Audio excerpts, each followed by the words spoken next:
বিধানসভায় সইজল মামলায় আইনি রক্ষা কবচ চেয়ে ফের কলকাতা হাইকোর্টের দৃষ্টি আকর্ষণ করলেন অভিষেক বন্দ্যোপাধ্যায়।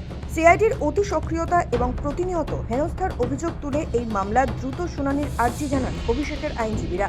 বুধবার বিচারপতি কৌশিক চন্দ্র জানিয়েছেন, বৃহস্পতিবার তিনি মামলাটি শোনার চেষ্টা করবেন। বুধবার শুনানি সম্ভব নয়, কারণ সরকার পক্ষের আইনজীবীর বেশিরভাগই মামলায় থাকছেন না। এই পরিস্থিতিতে আগে রাজ্যকে নোটিশ দিতে নির্দেশ দিয়েছেন বিচারপতি।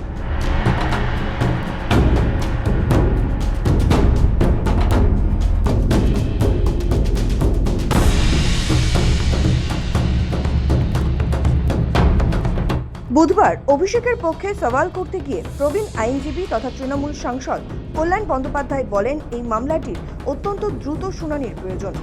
মঙ্গলবারই প্রাক্তন মুখ্যমন্ত্রীর বাড়িতে সিআইডি তল্লাশি চালিয়েছে। কল্যাণ আদালতে এও দাবি করেন, অভিষেক বন্দ্যোপাধ্যায়কে সিআইডি রীতিমতো হ্যারাস করছে, তাই আদালতের হস্তক্ষেপ এবং শুনানি দ্রুত দরকার। এরপরেই কলকাতা হাইকোর্টের বিচারপতি কৌশিক চন্দ্র নির্দেশ দেন, মামলার সঙ্গে যুক্ত সমস্ত পক্ষকে অবিলম্বে নোটিশ পাঠাতে হবে। বৃহস্পতিবারই এই মামলার শুনানি হবে বলে জানায় আদালত। কেন অভিষেকের বাড়ি গেল সিআইডি?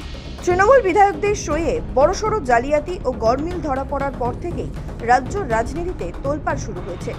দলেরই দুই বিদ্রোহী বিধায়ক ঋতব্রত বন্দ্যোপাধ্যায় এবং সন্দীপন সাহা এই নিয়ে প্রকাশ্যেই ক্ষোভ উগরে দেন। তাদের অভিযোগের ভিত্তিতেই বিধানসভার সচিবালয় থেকে একটি এফআইআর দায়ের করা হয়। সেই এফআইআর এর সূত্র ধরেই কোমর বেঁধে তদন্তে নামে সিআইডি। একে একে শাসক দলের একাধিক বিধায়ককে নোটিশ পাঠানোর পর অভিষেক বন্দ্যোপাধ্যায়কে তলবের পথে হাঁটেন গোয়েন্দারা। তবে টানা 3 বার তলব এড়িয়ে গিয়েছেন অভিষেক। তাৎপর্যপূর্ণ বিষয় হলো, বিধানসভার এই সইকাণ্ডে সিআইডি যাতে তার বিরুদ্ধে কোনো রকম কড়া পদক্ষেপ বা গ্রেফতার না করতে পারে, এই নিয়ে আইনি রক্ষা কবচ চেয়ে আগেই হাইকোর্টের দ্বারস্থ হয়েছিলেন অভিষেক বন্দ্যোপাধ্যায়। সেবার তার আইনজীবীরা জরুরি ভিত্তিতে দ্রুত শুনানির আবেদন জানালেও বিচারপতি চৈতালি চট্টোপাধ্যায় দাস সেই আর্জি খারিজ করে দিয়েছিলেন। আদালত স্পষ্ট জানিয়ে দিয়েছিল, কোনো তাড়াহুড়ো নয়, 10ই জুন মামলার পরবর্তী শুনানি হবে। ফলে সিআইডির হাত থেকে বাঁচতে আদালতের রক্ষা কবচ পাওয়ার যে চেষ্টা অভিষেক করেছিলেন তা এখনও সফল হয়নি। তার পক্ষে এই মুহূর্তে লিখিত কোনো আইনি ঢাল নেই।